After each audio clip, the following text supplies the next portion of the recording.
기도에 응답이 될 겁니다. 뭐 하고 싶은 일이 다 이루어질 것입니다. 그런 축복을. 어색하죠. 축복해 달라니까. 오늘 왜 그냥 오늘 이제 말씀이 축복을 하는 그런 야곱의 모습입니다. 우리 1절을 보면 2일 후에라는 말로 시작되죠. 2일 후에라는 뭐 어떤 겁니까? 야곱이 요셉에게 부탁했잖아요. 저번 주에 내가 이제 나의 시신을 애굽에 놓지 말고 가나안 땅으로 좀 메어 가라라고 마지막 부탁을 했습니다. 그리고 침상에서 그의 마지막 힘을 다해서 하나님께 이제 예배를 드렸죠. 그래서 우리의 인생의 마지막이 예배되는 인생이 이제 되어야 할 것을 지난주에 말씀 나눴고요. 그 일 후에 이제 오늘 이야기가 시작이 됩니다. 이제 하나님의 부르심이 얼마 남지 않았어요. 그러니까 야곱이 이제 기력이 다했고 이제 병이 들었습니다. 이 소식을 요셉이 듣게 돼요. 그래서 두 아들 므낫세와 에브라임을 데리고 이제 야곱에게 방문하게 됩니다. 멀리 보면 이게 가족 모임처럼 보일 수도 있어요. 그러나 실제로는 하나님의 언약의 그런 이제 바통을 이어받는 그런 시간이죠. 야곱은 애굽 땅에 살면서도 애굽을 자신의 영원한 집으로 여기지 않았습니까? 끝까지 가나안의 그 약속을 붙들었고 그 약속을 이제 손자들에게 전해주려고 합니다. 근데 야곱이 이제 자신의 먼저 이야기를 시작을 해요. 우리 3절 말씀 한번 읽어볼까요? 3절 뭐라고 이야기하는지 한번 읽어보도록 하겠습니다. 시작.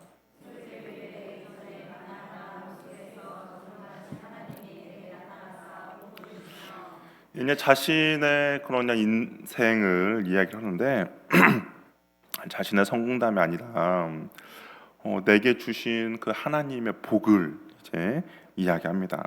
이것이 이제 믿음의 사람의 특징이라고 할 수가 있죠. 믿음은 현재의 감정이 아니라 약속하신 하나님의 말씀을 기억하는 거죠.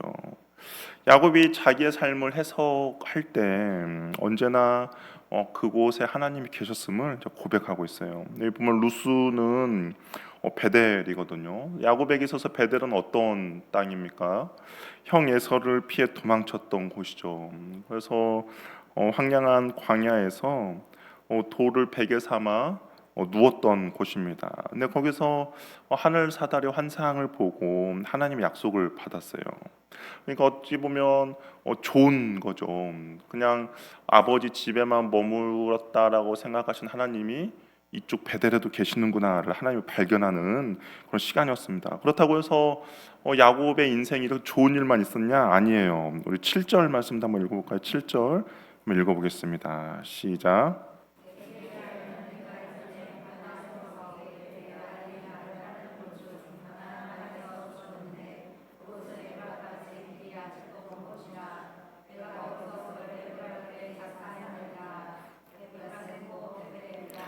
사랑하는 라헬을 베들레헴에서 잃었죠. 그리고 사랑하는 아들 요셉이 애굽으로 팔려갔는데 죽었다라고 생각하면서 20년 동안 그 슬픔으로 살았던 시절이 있었습니다. 또 기근으로 인해서 그의 인생의 말년이 가나안 땅이 아니라 애굽으로 이주해야 했어요. 그러니까 그의 인생에 있어서 많은 굴곡이 있었습니다. 그런데도 야곱은 모든 사건 위에 자신의 인생 가운데 하나님이 함께 하셨다라고요. 근데 그 하나님에 대해서 야곱이 3절에 이렇게 이야기하죠. 전능하신 하나님이 내게 복을 주셨다라고 이야기를 합니다. 우리가 하나님의 복을 생각하면 좋을 때만 하나님이 복을 주셨다라고 생각할 수도 있죠. 근데 야곱은 그렇게 고백하잖아요. 고통의 기억, 정말 나의 어떤 슬픔의 사건, 상실의 흔적 안에서도 하나님이 나를 복된 자리로 이끄셨다라고 이야기합니다. 믿음으로 자신의 삶을 이렇게 재해석하고 있죠. 자기 인생에 있어서 어찌 보면 슬플 때, 낙심할 때, 절망할 때, 그런데 그때도 하나님의 그 전능하신 하나님의 손길 아래 자기가 있었다라고 고백을 합니다.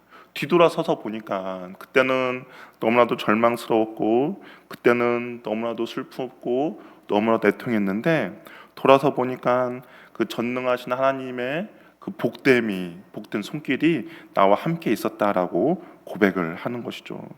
저 여러분의 인생도 마찬가지입니다. 저 여러분의 인생도 뭐 좋을 때도 있었죠. 생각만 하면 입가에 미소가 지어지는 그런 좋은 날도 있습니다. 또 어떤 날은 생각만 하면 슬픔이 있는 날도 있죠. 그런데 그 모든 것들이 전능하신 하나님의 복된 손길이었다라는 것이죠. 그렇게 고백할 수 있는 믿음의 사람이 저와 여러분들도 되기를 바랍니다. 이 믿음은 단순히 어려운 상황에서만 웃는 것이 아니죠. 믿음은 자기의 인생의 모든 장면, 기쁨과 슬픔과 애통함도 하나님의 손에 붙들려 있었음을 고백하는 겁니다. 그리고 이 모든 것들이 하나님의 선하신 계획 안에 있었음을 고백하는 것이죠. 그래서 15절을 보면 야곱이 이렇게 이야기했어요. 우리 15절만 한번 읽어볼까요? 15절 읽어보겠습니다. 시작.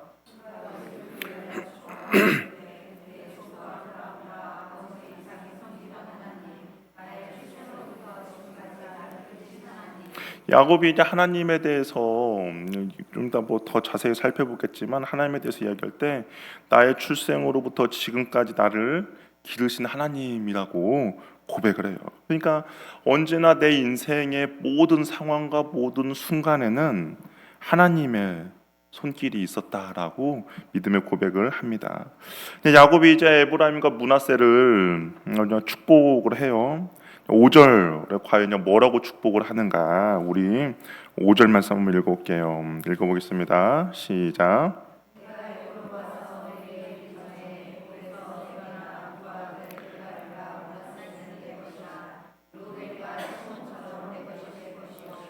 야곱 어떻게 보면 에브라임과 므낫은 손자들이거든요. 손자들인데 지금 야곱이 무슨 이야기하냐? 이 에브라임과 므낫세도 루벤과 시몬처럼 내 자식으로 입양시키겠다라는 그런 선언을 하고 있습니다. 이스라엘의 12지파를 완성을 하는 거예요. 법적으로 입양을 선언하고 있죠. 애굽 땅에서 태어난 애굽 문화로 자란 두 아이들입니다. 이들은 가나안 땅을 한 번도 가본 적이 없어요. 애굽의 문화와 애굽의 모든 것들을 가지고 애굽에서만 태어난 아이들입니다. 그럼에도 불구하고 야곱이 자신의 아들로 직계 아들로 이제 입양하는 거죠. 이제 루벤과 시몬처럼 아들이 됩니다. 훗날에는 두 지파 에브라임과 므낫세 지파를 이루게 되는 거예요. 하나님의 언약 백성의 상속자로 살아갈 수 있도록 야곱이 그들을 받아들이는 거죠. 애굽에서 태어났고 애굽에서 자랐습니다. 애굽의 문화에 익숙한 자들입니다. 그런데 야곱이 이들을 입양하는 거예요. 하나님의 언약의 자손으로 이들을 받아들인답니다. 이것이 하나님의 은혜의 원리죠. 우리도 한번 생각해 봅시다. 우리도 본래는 하나님의 백성이 아니었죠. 우리도 이방인이었고 죄인이었습니다. 근데 하나님께서 어떻게 하셨습니까? 우리를 자녀 삼아 주셨죠. 하나님의 자녀로 언약 백성 되게 해 주셨습니다. 이 바울이 에베소서에서 우리의 인생이 어떠했는지에 대한 설명할 때 이렇게 설명을 해요. 그때 너희는 그리스도 밖에 있었고 이방인이었고 소망이었고 하나님도 없는 자였다. 그런데 예수 그리스도 안에서 그리스도의 피로 가까워졌다라고 이야기합니다. 어찌 보면 에브라임과 므낫세와 같은 인생이 저와 여러분의 인생이었죠. 하나님과도 상관없이 살았습니다. 이방이었습니다. 하나님의 자녀가 될 수 없는 그런 상황과 조건이었어요. 그럼에도 불구하고 예수님으로 인하여서 우리를 자녀 삼아 주셨죠. 예수님으로 인하여서 우리를 하나님의 유산을 상속받는 상속자가 되게 해주셨습니다. 세상에 썩어질 유산을 상속받는 자들이 아니라 영원한 하나님 나라를 유업으로 이을 상속자가 되게 해주신 것이죠. 이제 어찌 보면 야곱이 에브라임과 므낫세를 받아들여서 그의 자식이 되어 주게 한 것처럼 하나님께서도 저 여러분들을 자녀 삼아 주셔서 하나님의 언약의 약속을 이을 하나님의 상속자로 우리를 받아 주신 것이죠. 근데 야곱이 이제 두 손자들을 축복을 합니다. 근데 보니까 야곱이 눈이 어두워서 앞을 잘 보지 못한다라고 되어 있어요. 그래서 이제 요셉이 아버지가 온전히 잘 축복을 할 수 있도록 도와줍니다. 그래서 이제 에브라임과 므낫세의 자리를 정렬을 해요. 장자인 므낫세를 어디다가 세우냐? 그러니까 그냥 제 입장으로 보면 오른편에 이제 이쪽 므낫세를 쪽 세웁니다. 그럼 에브라임은 어디 쪽에 세우죠? 왼쪽에 세워. 왜 이렇게 세웠습니까?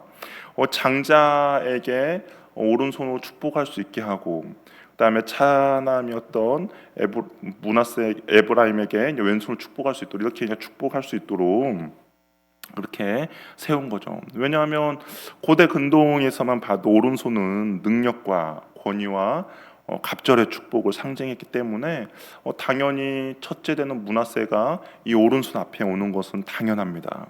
근데 야곱이 기이한 행동을 해요. 우리 14절 말씀 한번 읽어볼까요? 14절 한번 읽어보겠습니다. 시작.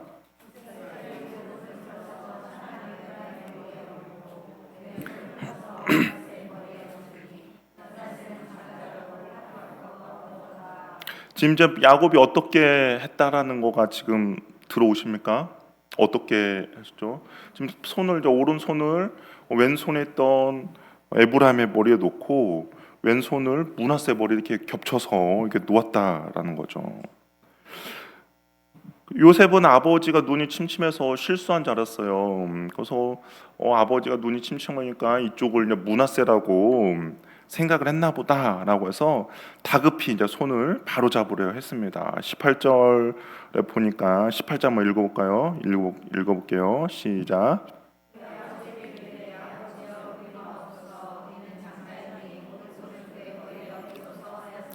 교차로 이렇게 하니까 요셉이 아니 이 손은 므낫세 머리에 놓아야 합니다. 이 아이가 장자입니다라고 해서 손을 바로 잡으려고 했습니다. 그때 19절에 야곱이 뭐라고 이야기하면 나도 내 아들아 나도 안다라고 이야기를 합니다. 그러니까 야곱이 한 행동이 단순한 실수가 아니었음을 이야기하죠.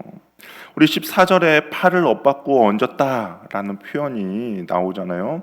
근데 그 표현이 보면 의도적으로 지혜롭게 행했다라는 뜻이에요. 그러니까 눈이 침침해서 에브라임의 손에 오른손을 얹고 므낫세의 손에 왼손을 얹은 것이 아니라 지혜롭게 의도적으로 에브라임 손에 오른손을 얹고 므낫세의 머리에 왼손을 얹은 겁니다. 성령의 감동 속에서 하나님의 뜻을 온전히 행하고 있다라는 것을 보여주고 있는 것이죠. 하나님은 늘 사람의 예상대로 일하지 않으시죠. 우리 세상은 장자가 반드시 앞서야 되는데 하나님도 그렇지 않아요. 강한 자가 반드시 이겨야 되지만 그렇지 않다라는 겁니다. 눈에 띄는 사람이 반드시 선택받는 것도 아니라는 것이죠. 하나님은 하나님의 주권으로 선택하시고 약한 자를 통해 하나님을 드러내십니다. 이 땅의 질서는 언제나 첫째가 우선이 되죠.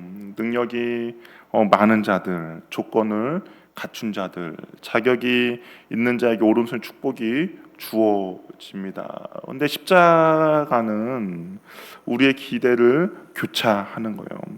그래서 보면 십자가가 X자잖아요. 그래서 십자가지 않나라는 또 생각을 해보게 됩니다. 우리가 인생을 살아가면서 남들보다 출발이 늦었다라고 생각이 들 때가 있죠. 또한 가진 조건이 부족하다라고 생각이 들 때가 있습니다. 그러나 우리가 주님 안에 있다면 그런 걸로 좌절하지 마시기 바랍니다. 왜냐하면 우리 하나님의 오른손은 인간의 조건을 따라 움직이지 않습니다. 우리가 하나님 앞에 겸손히 엎드릴 때 하나님은 그분의 손을 엇바꾸어서라도 기꺼이 우리의 머리 위에 은혜의 오른손을 얹어주시는 분이기 때문인 것이죠. 세상에서는 내가 좀 못날 수도 있어요. 세상에서는 내가 주목받지 못할 수도 있습니다. 세상에서는 나보다 더 잘난 사람이 많이 있을 수도 있어요. 그러나 우리의 주님의 오른손은 언제나 저와 여러분들의 머리에 있다라는 겁니다. 하나님이 우리들에게 그런 복을 내려주시고자 하시는 분이라는 것이죠. 야곱이 이제 손을 엇바꾸면서 이들에게 축복 기도를 합니다. 야곱은 원래 축복하는 사람이 아니었어요. 그쵸? 항상 움켜쥐려는 사람이었습니다. 자기 것을 꽉 쥐는 사람이었어요. 속여서라도 더 많이 가지려고 했던 사람입니다. 그런데 이 야곱이 하나님의 은혜를 깨닫게 되자 그가 축복하는 사람으로 바뀌었다라는 겁니다. 저번 주에도 그렇죠. 바로를 그가 축복해 줬어요.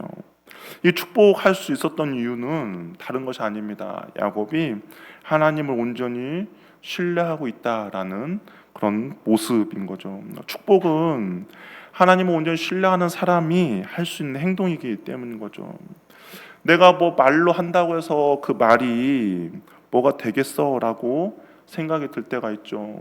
내가 어떤 좋은 말을 하고 긍정적인 말을 한다고 해서 그것이 이루어질까라고 생각을 할 때가 있습니다. 아무 소용이 없다라고 생각이 들기 때문인 것이죠. 그러나 믿음의 사람들은 나의 말을 듣고 행하시는 하나님을 신뢰하며 선포하고 축복하는 것이죠. 내 말에 힘이 있는 것이 아니라 내 말을 들으시는 하나님이 전능하신 하나님이다라는 거죠. 그것이 바로 믿음의 사람의 행동이라는 겁니다. 그러니까 내가 사람들을 축복하고 내가 사람들에 대해서 기도하고 그런 것이 나의 뭐 기도의 능력이 있고 나의 말에 능력이 있는 것이 아니라 나의 기도를 듣고 행하시는 여호와 하나님의 능력이 있는 것이죠. 나의 말을 듣고 그 들은 대로 행동하시는 하나님이 전능하신 하나님이라는 겁니다. 야곱이 그러니까 축복할 수 있는 이유는 그가 하나님을 온전히 신뢰하기 때문인 거죠. 내가 언약의 백성으로서 나의 말을 하나님께서 반드시 이루어 주실 것이라는 그 하나님에 대한 신뢰를 가지고 선포하며 축복하는 겁니다. 옆에 있는 분들 많이 축복해 주시기 바라요. 내가 위대해서가 아니라 내 말을 듣고 일하시는 하나님이 크고 놀라운 하나님이시기 때문입니다. 민수기 6장을 보면 대표적인 축복문이 나와요. 우리 민수기 6장 24절 26절 말씀 한번 읽어보도록 할까요? 하나님께서 모세에게 아론이 백성들을 이렇게 축복하라고 말씀해 주셨습니다. 우리 민수기 6장 24절 26절 말씀 우리 한번 같이 읽어보도록 하겠습니다. 한번 읽어볼게요. 시작.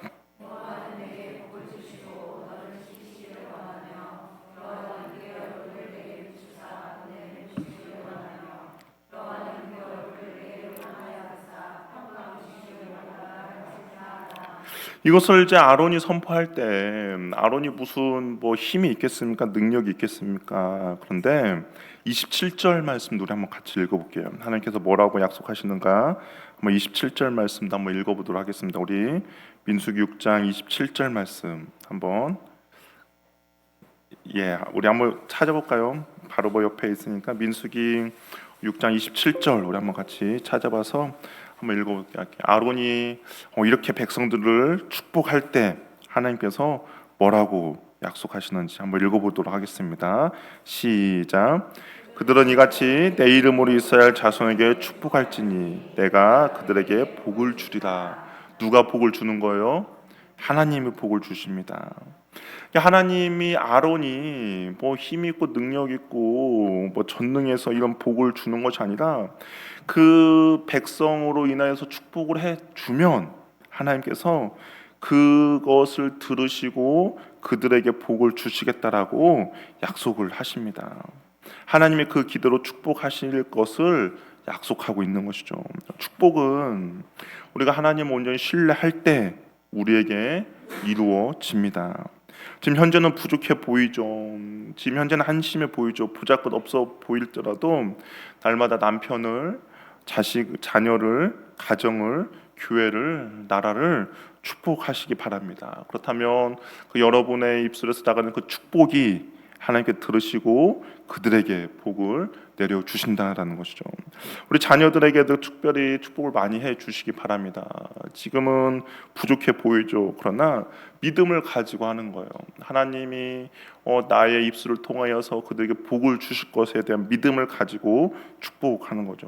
남편과 아내를 위해서도 날마다 축복해 주시기 바랍니다. 하나님께서 그들에게 복을 내려 주실 거예요. 야곱이 에브라임과 므낫세에게 복을 축복을 하면서 15절 16절을 보면 이제 하나님이 어떤 분이신지에 대해서 야곱이 세 가지로 부릅니다. 그러니까 복을 내리시는 하나님이 어떤 분이신지 에브라임과 므낫세에게 이야기해주고 있는 거예요. 15절 16절을 보니까 이렇게 되죠. 첫 번째는 내 조상 아브라함과 이삭이 섬기던 하나님이라고 이야기합니다. 두 번째는 나를 나의 일생 동안 기르신 하나님이라고 이야기해요. 세 번째는 나를 모든 환난에서 건지신 하나님이라고 말합니다. 아브라함과 이삭의 하나님은 어떤 하나님입니까? 갑자기 나타난 분이 아니라 조상과 자신의 아버지와 할아버지의 언약을 맺고 그 언약을 신실하게 지켜오신 하나님임을 고백하죠. 그러니까 이 아브라함과 이삭의 하나님은 언약을 신실하게 지키는 하나님이라는 거예요. 변치 않으시는 하나님임을 고백하고 있습니다. 두 번째는 나의 출생으로 지금까지 나를 기르신 하나님이라고 이야기해요. 이것을 좀 더 직역하면 이렇게 표현합니다. 나를 목양하신 분, 나의 목자 되신 하나님이라고 고백을 하는 거예요. 출생부터 지금까지 단 한순간도 쉬지 않고 나를 돌보신 하나님을 강조하고 있습니다. 성경에서 처음으로 이게 하나님을 목자라고 비유하고 있는 부분이죠. 평생 목자로 살았던 야곱은 양돌이 얼마나 연약한지를 알죠. 얼마나 어리석은지를 누구보다 더 잘 알고 있습니다. 속임수와 고집으로 곁길로 가려 했던 자신을 맹수와 환난으로부터 지키고 푸른 풀밭으로 이끄신 참된 목자이신 하나님을 고백하고 있는 거예요. 우리 시편 23편에 있는 고백처럼 여호와는 나의 목자시니 내게 부족함이 없으리로다라는 고백을 하고 있는 거죠. 야곱의 147년의 인생 동안 이 하나님의 목양 가운데 내가 지금까지 여태까지 잘 지내왔다라고 고백하고 있는 겁니다. 하나님이 나의 목자 되어 주셨기 때문에 내가 부족함이 없는 인생을 살아왔다라고 고백을 해요. 모든 환난에서 건지신 여호와 하나님, 그리고 세 번째는 모든 환난에서 건지신 여호와의 사자라고 고백합니다. 모든 환난은 야곱의 생애 전체를 말하죠. 에서의 위협이 있었습니다. 라반에게 속았습니다. 디나의 사건이 있었어요. 요셉의 사건이 있었습니다. 기근과 애굽 그리고 이주 같은 애굽의 이주와 같은 사건들이 모든 환난에 포함이 되죠. 그런데 야곱은 이 모든 자리에서 결국 하나님이 자신을 지키셨다고 고백해요. 내 지혜로, 내 힘으로, 내 능력으로 여기까지 온 줄 알았는데 아니다는 거죠. 고비마다 나를 찾아오셔서 인도하신 분이 여호와 하나님임을 고백합니다. 우리의 삶도 마찬가지예요. 내 힘으로, 내 능력으로, 내 지혜로 살아온 줄 아는데, 그런데 인생의 모든 순간순간마다 인생의 그 어둡고 깊은 터널을 지날 때마다 배후에 보이지 않는 그 목자 되신 하나님의 손길이 있었다라는 거죠. 우리가 사망의 음침한 골짜기를 다닐지라도 두려워하지 않을 이유는 무엇입니까? 이 목자 되신 하나님께서 우리를 끝까지 포기하지 않고 인도하시기 때문인 거죠. 우리가 저번 주에 잠깐 긍휼에 대해서 잠깐 이야기를 나눴어요. 우리 저번 주에 긍휼에 대해서 이야기 나눴는데 긍휼이라는 단어에서 자궁이라는 그런 단어가 나왔다고 했죠. 우리 자녀를 봤을 때 여러분 어떻습니까? 그 긍휼이라는 단어를 묵상하면서 이런 생각이 들었어요. 우리가 뭐 드라마나 TV를 볼 때 부모의 사랑이 얼마나 큰지를 보여주는 한 장면도 있는데, 어떤 뭐 드라마에서 어떤 사람들에게 죽을 죄를 지은 어떤 살인자가 있다고 합시다. 모든 사람들 다 욕을 해요. 세상에 살 가치가 없다라고 이야기를 합니다. 그런데 단 한 사람은 그렇게 생각하지 않죠. 누구입니까? 어머니죠. 모든 사람들이 손가락질하고 저 죽일 놈이고 그렇게 세상에 살 가치도 없다라고 이야기하는데, 어머니는 어떻습니까? 그 아들을 위해서 손수 밥을 지으시는 분이죠. 그것이 바로 긍휼이에요. 근데 하나님께서 우리를 그렇게 보호해 주시고 인도해 주셨다는 분입니다. 하나님의 그 자비와 긍휼이 저 여러분의 삶 가운데서 날마다 나타나는 거죠. 그것은 우리가 죄를 지을 때도 마찬가지예요. 우리가 죄를 지을 때 사단은 우리에게 이야기하겠죠. 하나님, 쟤는 죄를 짓는 나쁜 놈이다. 우리를 정죄할 거예요. 그런데 하나님의 긍휼은 어떻게 합니까? 비록 사람들에게 손가락질 받고 욕을 먹을지라도 하나님의 긍휼은 우리를 품어주는 거죠. 그 모습이 가장 잘 나타나는 곳이 어디냐면 누가복음 15장 돌아온 탕자의 이야기입니다. 아버지의 돈을 재산을 받고 도망갔죠. 그러다가 다시 집으로 돌아옵니다. 근데 어떻게 합니까? 아버지는 그 자녀를 안아주죠. 원래 그 상황을 좀 더 살펴보면 그 자식은 죽을 수밖에 없는 상황이에요. 왜냐하면 우리가 그 율법을 보면 아버지에 대해서 함부로 하는 자들은 돌로 쳐 죽임을 당하는 거거든요. 근데 아버지가 그를 어떻게 합니까? 안아주는 거죠. 그 장면을 좀 상상해 보면 아마 돌로 쳐 죽을 수밖에 없는 상황이 펼쳐질 수도 있어요. 근데 아버지가 어떻게 합니까? 그 모든 상황들을 자기의 몸으로 아들을 덮어주는 거죠. 근데 하나님이 야곱이 그 고백을 하는 거예요. 그의 모든 상 가운데, 출생과 지금의 모든 상 가운데 하나님께서 끝까지 포기하지 않고 인도해 주셨다라고 고백을 하고 있습니다. 야곱은 손자들을 축복하면서 자신이 경험한 하나님을 말해주고 있어요. 하나님 어떤 분이신지를 이야기해주고 있습니다. 내가 경험한 하나님을 다음 세대에 넘겨주고 있는 거죠. 이것이 바로 믿음의 유산을 남기고 있죠.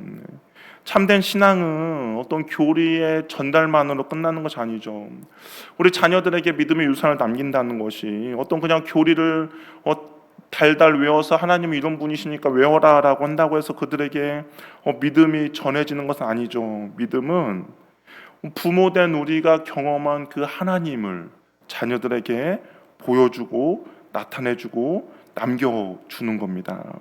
내가 믿는 하나님이 어떤 분이신지 그냥 문자로만 성경에만 갇혀 있는 하나님이 아니라 실질적으로 내 삶을 주관해 주시고 인도해 주시며 나의 목자 되어 주신 하나님을 보여주고 내 삶 가운데서 그 하나님과 동행했음의 증거를 나타내 주는 것, 이것이 자녀들에게 남겨준 최고의 유산이라는 것이죠. 근데 야곱이 그 유산을 에브라임과 므낫세에게 남겨주고 있다라는 겁니다. 저 여러분들은 자녀들에게 어떠한 믿음의 유산을 남겨주시겠습니까? 그냥 어떤 교리를 외운 걸로만 그냥 남겨주시겠습니까? 이 성경에 기록된 하나님은 이런 분이니까 하나님 믿어라라고 하시겠습니까? 그것이 아니라 저 여러분의 삶이 주님과 온전히 동행하며 주님과 교제하며, 그래서 야곱이 고백했던 것처럼 모든 환난에서 나를 건지신 여호와 하나님을 너도 믿으라는 거. 그리고 나의 모든 출생과 지금까지 나를 길러주시고 나의 목자 되어주신 하나님이 있었다는 것들을 잘 남겨주고, 그리고 그 성경에 갇혀있던 하나님이 우리의 실제적인 삶에서 나타내주는 우리의 모든 기도의 응답이 되어주시고 나를 위해서도 지금도 일하고 계시는 그 하나님을 우리 자녀들에게 유산으로 남겨주시기를 바랍니다. 마지막으로 야곱이 요셉에게 한 가지 더 부탁을 해요. 우리 21절 말씀 한번 같이 읽어보도록 하겠습니다. 한번 읽어볼게요. 21절 말씀 시작.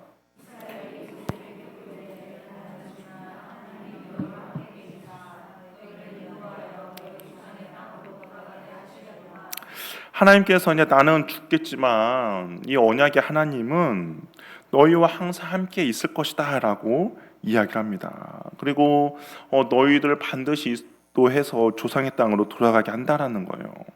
이 야곱은 죽는 순간에도 그 하나님의 신실하심에 대해서 전혀 의심하지 않아요.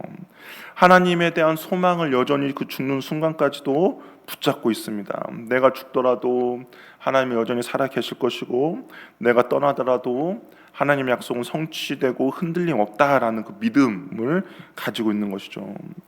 믿음은 내가 보지 못하는 내일까지도 하나님이 책임지신다라고 믿는 겁니다. 야곱은 자기의 인생의 그 마지막에서 끝까지 하나님을 붙들고 있는 거죠. 그러면서 22절을 보면 이렇게 이야기합니다.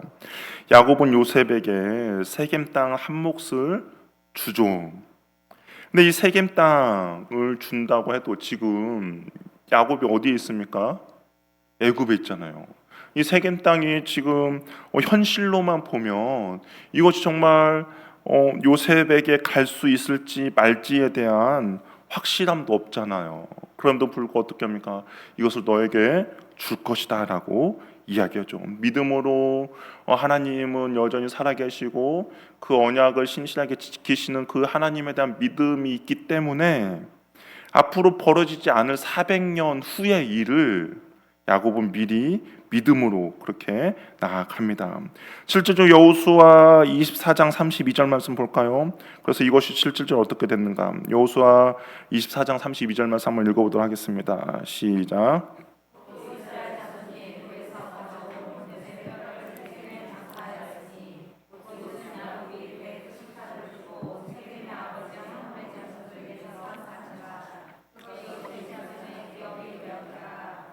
어떻게 됩니까? 전혀 이루어질지 안 이루어질지도 모르는 그 상황이었잖아요. 이제 나는 오늘 내일 합니다. 그럼에도 불구하고 유산을 남겨줬어요. 근데 그 유산을 남긴 그 방법이 신실하신 하나님에 대한 믿음, 영원히 살아계셔서 우리의 언약을 지키시는 그 하나님에 대한 믿음을 가지고 세겜 땅을 요셉에게 주었고, 실제적으로 어떻게 됐습니까? 400년 후에 그 땅이 진짜로 요셉에게 유산으로 남겨진 것을 보게 되죠. 하나님의 약속의 말씀을 온전히 신뢰했다라는 겁니다. 하나님의 약속의 말씀을 온전히 믿으며 나아갔다는 거예요. 하나님의 약속의 말씀이 야곱에게 있어서는 절대로 추상적인 것이 아니었죠. 지금 현재 나에게 이루어지지 않았지만 지금 현재 야곱에게 있어서는 400년 후에 일어날 일이 지금 현재 믿음으로 온전히 실제가 되는 거죠. 이것을 좀 더 쉽게 이야기하면 그것 좀, 우리가 죽음 이후에 천국에 간다라는 거 저 여러분들 다 믿고 있죠. 어떻게 보면 추상적일 수도 있습니다. 지금 야곱으로 우리가 생각한다면 지금 요셉에게 너에게 이 땅을 줄 것이야라고 하는 것처럼 되게 추상적일 수도 있어요. 그러나 그 추상적인 천국을 지금 현재 살아가고 있는 거죠. 나의 삶 가운데 누리며 사는 겁니다. 천국 백성으로서의 오늘의 삶을 살아가는 거죠. 내가 죽어서 갈 천국이지만 아직 나에게 손에 만져지지도 않고 아직 실질적으로 이루어지지 않지만, 그러나 오늘 내가 천국 백성으로 살아가는 것, 그것이 믿음으로 주님 앞에 반응하며 나아가는 거죠. 추상적인 믿음을 현실에서의 삶으로 직접 이루어지며 살아가는 겁니다. 야곱은 400년 후에 벌어질 일에 대한 그런 불확실한 그런 상황이었음에도 불구하고 믿음을 가지고 지금 현재 그 추상적인 믿음을 선포하며 나아가고 있는 것이죠. 그래서 그 유산을 요셉에게 더해 준 것입니다. 그리고 실질적으로 이 유언은 이루어지죠. 말씀에 대한 확신을 가지고 믿음의 삶을 온전히 사는 은혜가 저 여러분에도 있기를 바랍니다. 이 축복이 그런 의미예요. 축복은 아직 이루어지진 않았죠.